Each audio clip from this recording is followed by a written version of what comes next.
Hey guys, and welcome back to the channel. In today's video, I want to go through the top 5 signs that you have an anxious attachment style.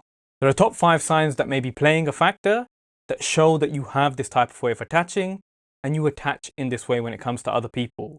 So when it comes to attachment styles, the anxious attachment style, this is basically the attachment style we have where we end up over attaching in relationships. When it comes to romantic relationships, all relationships, even like friendships, when you have this anxious attachment style, you end up attaching too much to the stage where you start acting really clingy, you start acting really needy, and that's all part of the anxious attachment here. And when you have this, you can end up often smothering partners a lot of the time because you're too clingy with them, you're too needy. So as I mentioned in this video, I want to go through the top 5 signs and the top 5 patterns when it comes to this attachment style that may be playing out. Now, before I get into that, if you do like this content, if you could do me a quick favor and hit the like and subscribe button, because it really helps the channel and it allows me to keep making videos like this. So if you can hit that button, I really appreciate it. So the first sign that you often have an anxious attachment style is where you will actually end up overextending and overstretching when it comes to your relationships. So when it comes to relationships you're in, or even other attachments, you end up being the one that's always trying harder. You're putting in more effort, doing more of the legwork. That's like a big part of this attachment style. Because as I mentioned, when it comes to this attachment style, it's mainly about overextending and overstretching to keep the connection going, to keep the connection alive. We kind of feel like inside that we have to do this. Otherwise, we're going to lose this connection. Now, when it comes to this trait, what's often operating here under the surface is usually some kind of fear of abandonment.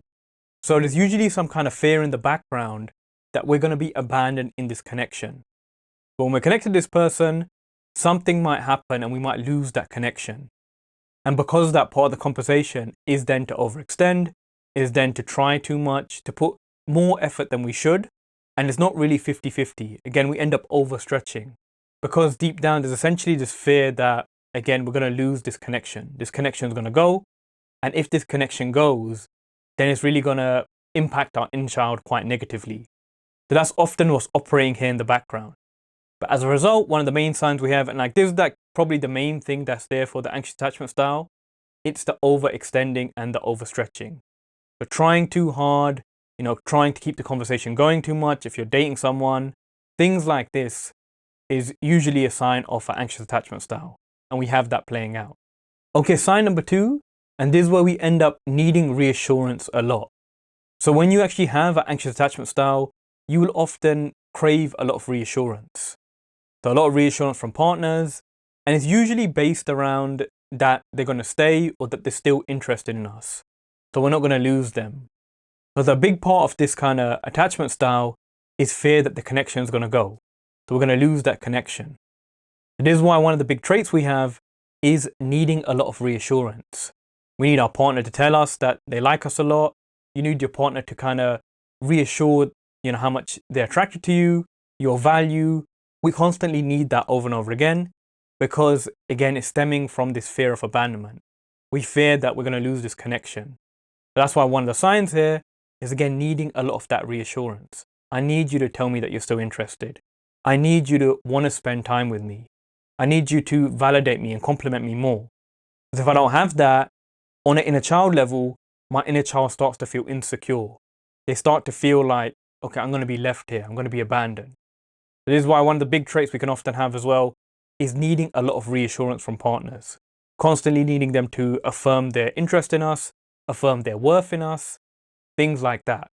And what often happens is only when we actually get that reassurance that a lot of that anxiety we have, it starts to calm down. Because what ends up happening here is when you don't get that reassurance from your partner, or if it's kind of like if things are kind of unknown, then you get all that anxiety coming up. And all that anxiety is stemming again from that fear of abandonment. And this is actually the core fear of the anxious attachment style. It's the big fear that we're going to either be abandoned in this connection or we're going to lose this connection. Something's going to happen and this connection is going to go. And on an inner child level again, we don't want that. Our inner child doesn't actually want to be abandoned here. So if they were to be abandoned, it would trigger them. So that's what we're trying to avoid here when we're actually seeking a lot of reassurance. When I get that reassurance, then my inner child can calm down, because now they know they're not going to be abandoned. They're not going to lose that connection, because I finally got that reassurance from them. So sign number 3 that we have at anxious attachment style is where we will end up overthinking a lot in attachments. And what we'll end up doing is we'll end up analyzing a lot when we are attached to someone. When you're attached to someone that you really like, you're really interested in, you start analyzing and overreading stuff. The overreading why they're late, why they took extra time to come home where normally they come at a certain time. You end up reading into that too much. Maybe even reading into messages too much, reading into your partner's tone too much. All this stuff we end up overanalyzing. We end up going into it too much. Now, the reason why we end up doing this is because, again, it's stemming from that fear of loss, that fear of the loss of connection. And because of that, our inner child feels like they need to overanalyze. I need to read into all these little things just to make sure something doesn't happen and I lose this connection.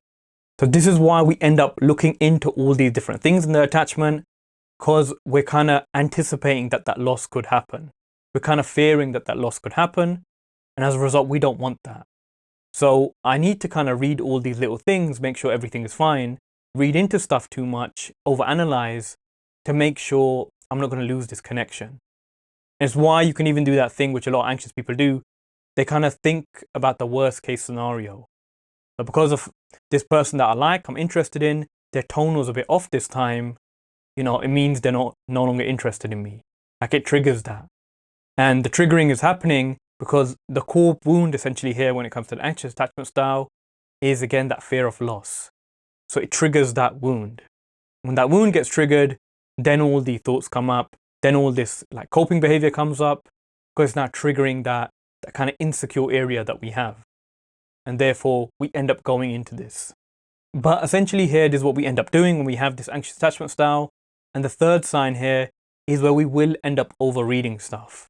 We'll overanalyze things, read into stuff too much as a coping to prevent this fear of loss. Then sign number 4 that we have this anxious attachment style is often we'll have a lot of difficulty being alone. So when it comes to the person that we're attached with and the person that we're trying to get more attachment with, we'll actually find it quite hard when we have distance from them. So when we're actually alone and we have alone time and they're out doing something else, that will again trigger us a lot. So trigger us and we'll start to feel quite insecure. So we'll either get a lot of anxiety, a lot of just emotional discomfort. We won't really feel comfortable being alone and away from this attachment. And the big reason why, again, that's happening is because there's that wound there. It's like the whole thing behind the anxious attachment style is there's this wound here where we feel like, again, we're going to lose a connection. If I'm really attached to someone I like, I'm going to lose that connection. That's part of where the wound is. So therefore, when it comes here to having space from this person that I like, this is what we fear might happen. Okay, I might lose that connection. So I don't want to have space with them. I don't want to have space from them.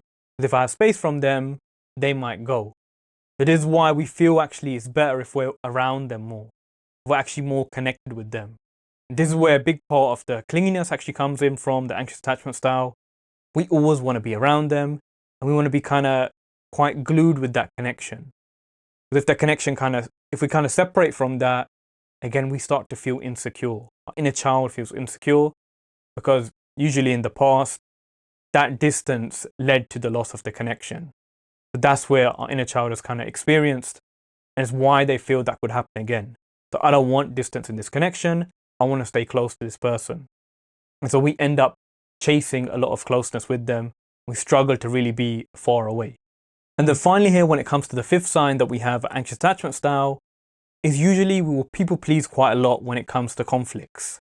So anytime there's some kind of disagreement or some kind of tension with the person you're attached to, we have a tendency to go into people pleasing.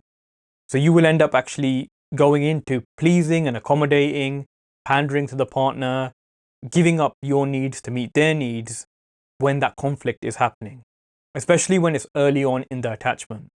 And what you'll essentially end up doing is trying to keep the peace in this attachment, at any cost. So no matter what happens, I don't want to rock the boat here. And I don't want to create any tension. But when there is a conflict, naturally there will be conflicts. when that happens, I'm just going to people please, keep the partner happy, keep this person I'm dating happy, because if I don't, again, we feel it will trigger that loss. If I actually give pushback, if I say what I need, if I disagree with them, it could actually cause them to leave. And I don't want that to happen. So especially early on, there's another trait that we'll end up having. When you have this attachment style, you'll people please a lot when it comes to conflicts. This is especially with people that you really like and you want that attachment with. When you want that attachment with that person, you'll end up doing this. Because deep down, again, we feel like if I don't do this, I'm going to lose this person. Our inner child feels like they're going to lose this connection. So we end up people pleasing a lot, over accommodating, self-abandoning, and a lot of the time it just happens automatically. Again, it's not a conscious thing we're doing, it's just subconscious, and even subtly it just starts to happen. Subtly we just start to, okay, don't disagree with them, okay, just let it go, bite my tongue. That stuff just starts to happen. Because again, it's operating on a bit of a deeper level. It's not more on that adult self level, it's more on the inner child level. But as a result, we do end up abandoning ourselves in this way and essentially abandoning ourselves in the connection to essentially keep the connection alive, to keep the connection going. Because again, if we don't abandon, what inner child feels if they don't abandon, they're going to lose this connection.